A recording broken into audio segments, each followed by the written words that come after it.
Bienvenidos de vuelta a Contrapoder 3.0 con José Antonio Colina y Esteban Hernández. Hoy vamos a conversar con César Sabas Fuentes, él es experto en seguridad internacional. Buenas tardes, César, ¿cómo estás? Bienvenido. Buenas tardes, Esteban. Buenas tardes, José. ¿Cómo estamos?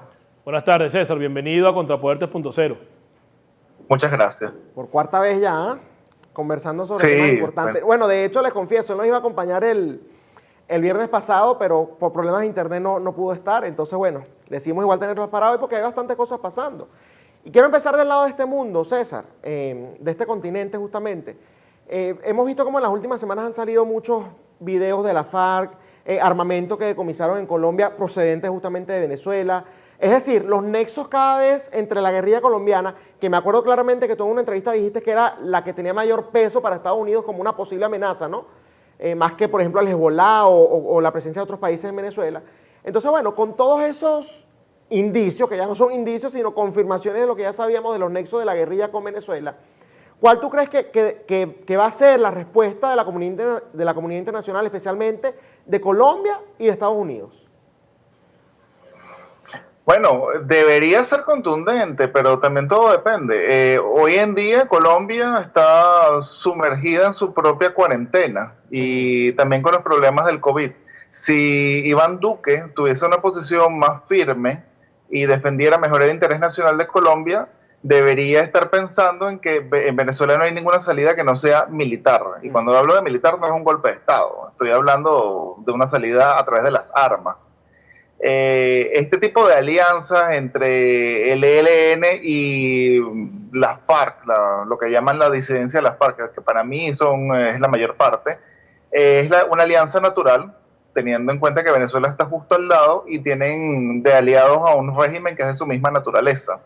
En estos momentos sigo y lo mantengo, lo que ya yo he dicho, Estados Unidos está ahorita concentrado tanto en el problema con la pandemia, con lo de las elecciones que vienen muy próximamente, que incluso hay algunos que sugieren que Trump quiere aplazarlas, pero bueno, es un problema interno que hay, evidentemente que le tendrá que dar alguna respuesta y Estados Unidos sabe la presencia de estos guerrilleros, que son terroristas, en suelo venezolano, que no es una presencia de meros embajadores, estamos hablando de una presencia real que tienen a Venezuela como su guarida y que de paso ahora participan en el comercio ilegal de todo lo que se extrae del arco minero de Guyana. Ellos son participantes y están dentro del negocio que tiene el régimen criminal de Venezuela.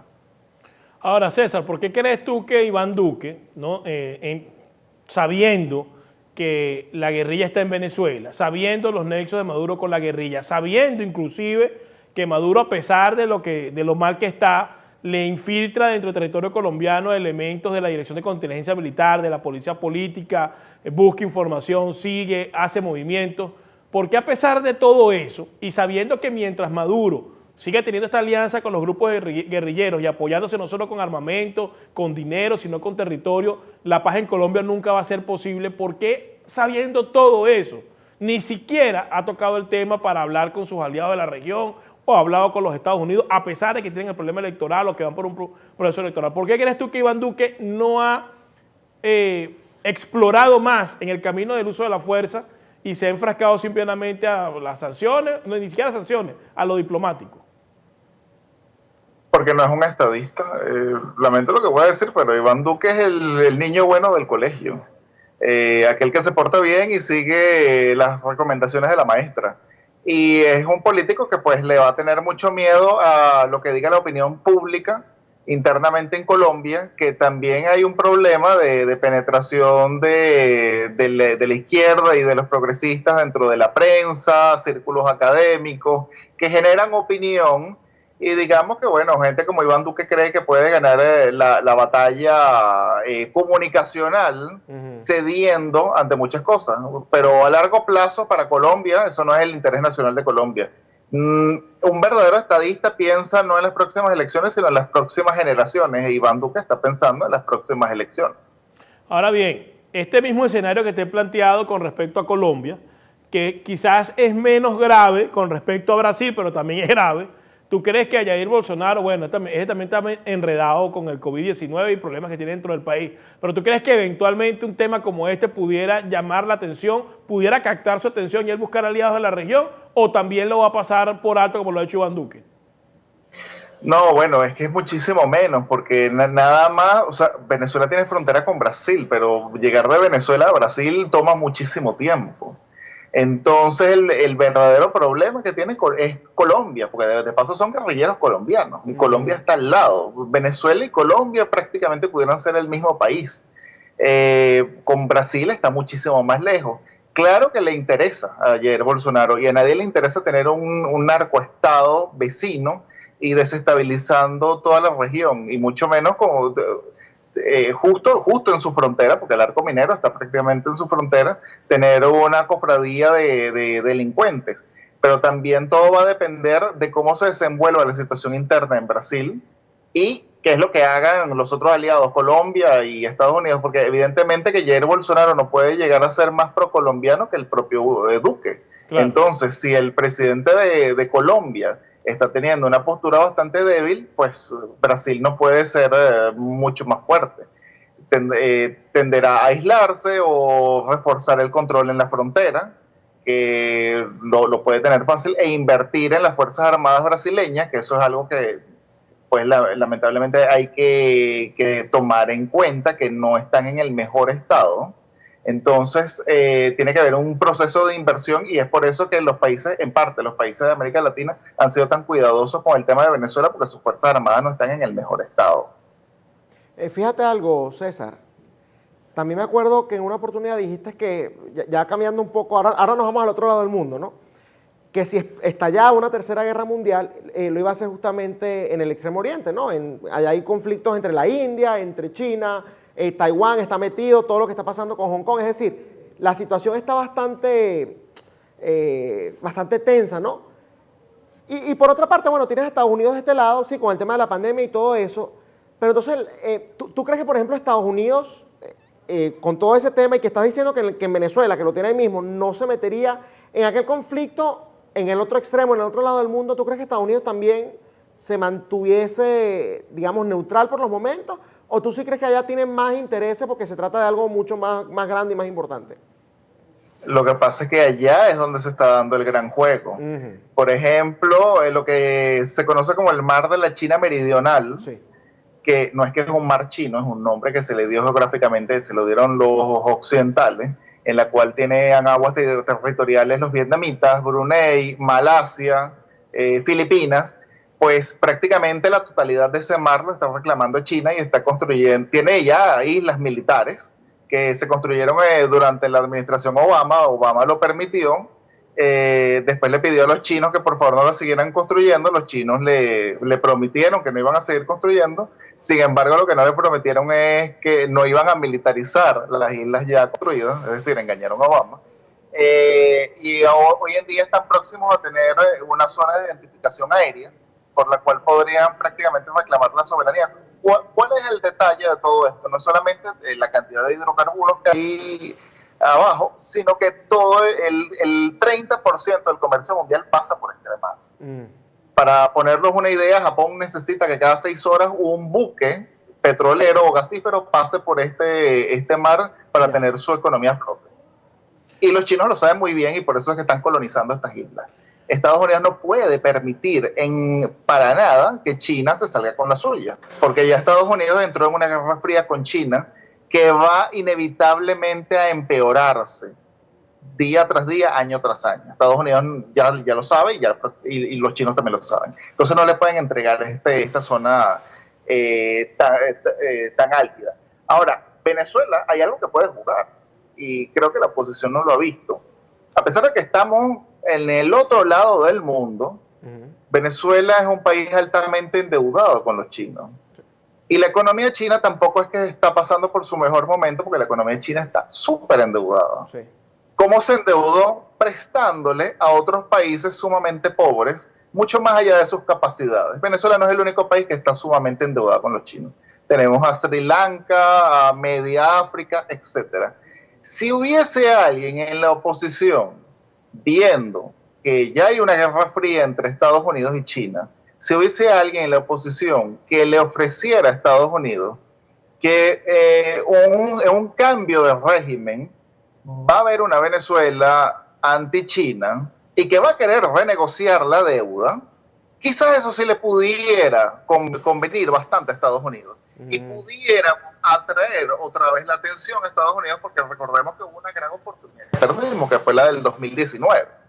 Entonces las oportunidades no es que están saliendo así como en una cajita feliz, no es que, bueno, yo voy ahora en el McDonald's y me compro otra cajita feliz, no. A lo mejor no va a haber más ninguna oportunidad, pero tenemos que crear las condiciones para ver si volvemos a ser tomados en cuenta. Entonces, en esta Guerra Fría, si alguien le ofreciera a Estados Unidos que una Venezuela post-chavista, post-madurista, va a renegociar la deuda con China, pero estoy hablando de renegociar incluso tajantemente, es decir, que no tenemos plata para pagar y demostrarle al mundo que pues los chinos no van a estar dispuestos a enviar unos portaaviones al Caribe, porque no lo van a estar. Eso sí pudiera convenirle a Estados Unidos, porque le daría un pie a otros países a querer hacer lo mismo, como Sri Lanka, por ejemplo. Inclusive países aliados de China como Pakistán pudieran también hacer lo mismo, y eso le desestabilizaría todo el juego a China. Entonces, lo que está pasando afuera, que es mucho más importante para Estados Unidos que el mismo problema que tenemos los venezolanos, si lo sabemos jugar, pudiéramos tener alguna participación y sacar algún beneficio de eso. Ahora, César, una pregunta. Tú también eres de la tesis que los rusos están quebrados en este momento y que su participación en Venezuela está mermada. A ver, los rusos es distinto porque ellos no son occidentales, así que ellos están dispuestos a hacer sacrificios mucho más allá de lo que está dispuesto a hacer un canadiense.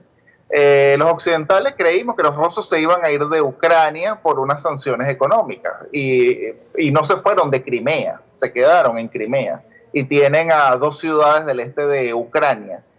Los rusos prefieren comer menos, o mejor dicho, porque no tampoco comer menos, no están pasando hambre, no comer el mito, comerán muslos de pollo, pero tienen sus intereses geopolíticos. Ahora, más allá de eso, de los sacrificios que tengan, hay algo que se llama las capacidades. Los rusos no tienen las capacidades para sentarse permanentemente en Venezuela. Entonces no es, digamos, que están quedados, ellos no son Irán, pero de ahí a querer rivalizar con Estados Unidos en el Caribe, no, básicamente no. Yo creo que lo que están buscando los rusos a largo plazo es un acuerdo con Occidente. Y el día en que los occidentales seamos más pragmáticos, lo haremos. Porque a los rusos tampoco les conviene el ascenso que tienen los chinos. Porque por más amigos que se sientan, los rusos tienen fronteras con China, pero no tienen fronteras terrestres con Estados Unidos. Así que a largo plazo pudiera ser que ellos están más bien buscando un acuerdo con Occidente. Bueno, es interesante. La verdad es que eso de los chinos no lo había pensado.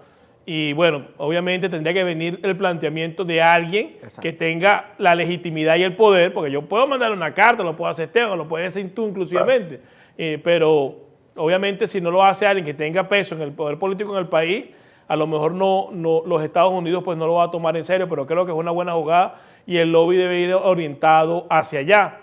Ahora bien, en el caso de Irán, ¿cuán fuerte es la presencia, no la presencia, sino a la hora de un conflicto, Irán tendría capacidad para apoyar fuertemente a Venezuela o no, por la distancia y por las razones geográficas que hay entre ambos países?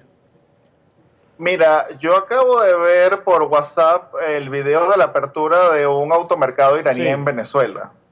Y estas son cosas que a la gente le asusta, evidentemente. Pero yo tengo que recordar cuando se creó Venirauto, que es mucho más que un supermercado. Estábamos hablando de una ensambladora de coches. Correcto. Y hoy en día los venezolanos podemos ver de Venirauto un cementerio. Hay un cementerio de coches oxidados. Eso no pudo mantenerse a flote. Hoy en día ellos pueden construir unos supermercados y a largo plazo eso tampoco se va a poder mantener a flote. Presencia iraní, claro que la hay. Ahora, yo no sé numéricamente cuántos. Hay gente que me dice que si las hay, la vemos. pero no es la suficiente para que sea una verdadera amenaza a la seguridad de Estados Unidos. Es decir, no estamos hablando de que es el Hezbollah en el sur del Líbano, que tiene hasta 60.000 cohetes apuntando a Israel. Eso pues no lo hay. Y hay una distancia geográfica que impide que Irán, un país que sí está quebrado, pueda asentarse permanentemente en Venezuela, y más aún que en un conflicto pueda enfrentarse a Estados Unidos en Venezuela. No lo tiene. Irán lo que puede mandar es asesores militares, pero de ahí a que vamos a estar viendo tropas iraníes, mira, no. Para ponerles un ejemplo, Siria, que está mucho más cerca de Irán, los iraníes han tenido que abandonar la frontera con Israel, porque Israel los ha podido bombardear, y estamos hablando de que Siria está mucho más cerca de Irán. Irán no tiene la capacidad para sentarse en la frontera entre Siria e Israel. Mucho menos va a tener la capacidad de pasar todo el Mediterráneo, todo el Atlántico y medio mar Caribe para enfrentarse a los Estados Unidos. Un avión iraní pasando el océano es una presa fácil para la aviación americana. Bueno, aquí tiene un análisis completo, ¿no? De más o menos con respecto a Venezuela, cómo se está moviendo el mundo, ¿no? Y qué jugadas más o menos podemos jugar. Y fíjate algo, me llama la atención que los enemigos que tanto ladran, ¿no? China, Rusia, Irán, resulta que no están tan en buena forma como a veces se venden. Parte justamente de mantenerse informados, y por eso es que tenemos este espacio contigo siempre, César, para informarle a nuestra audiencia realmente qué está pasando en cuestiones militares, en cuestiones de geopolítica. Muchas gracias por habernos acompañado hoy en Contrapoder 3.0, César. Siempre un placer. Muchas gracias a ustedes, siempre es un placer. Bueno, era César Saba Fuente, analista de seguridad internacional, bien inteligente, y me gusta que coincide con Johan, el analista político colombiano, en que China obviamente no tiene la incidencia, o sea, tiene la incidencia pero no tiene la capacidad de mantenerse en Venezuela. Irán está quebrado y los rusos también están ahí en una situación de debilidad. O sea que los que, como dijo Esteban, los que más ladran a la hora del té no tienen tanta fortaleza, con lo cual sería interesante que los Estados Unidos tomara esas variables en consideración para hacer lo que hay que hacer, que es el uso de la fuerza. La única forma de salir de estos delincuentes es a través de la fuerza, y creo que las condiciones están más que dadas por la debilidad de los que ayudan al régimen de Nicolás Maduro y por la narcotiranía guerrillera paramilitar que hay dentro del país. Creo que los nuevos líderes políticos tendrán que hacer un lobby importante para tomar esa iniciativa que dijo César, que me parece que está ajustada. No lo habíamos pensado y creo que hacia allá debemos avanzar. Esto ha sido todo en Contrapoder 3.0, el programa de la derecha en Factores de Poder, que definitivamente es el canal de la información. Duela a quien le duela. Mañana viernes debátese de su espacio para el segundo foro antiizquierda de Venezuela. No se lo pierdan. Este programa fue presentado por John de la Vega, abogado de inmigración.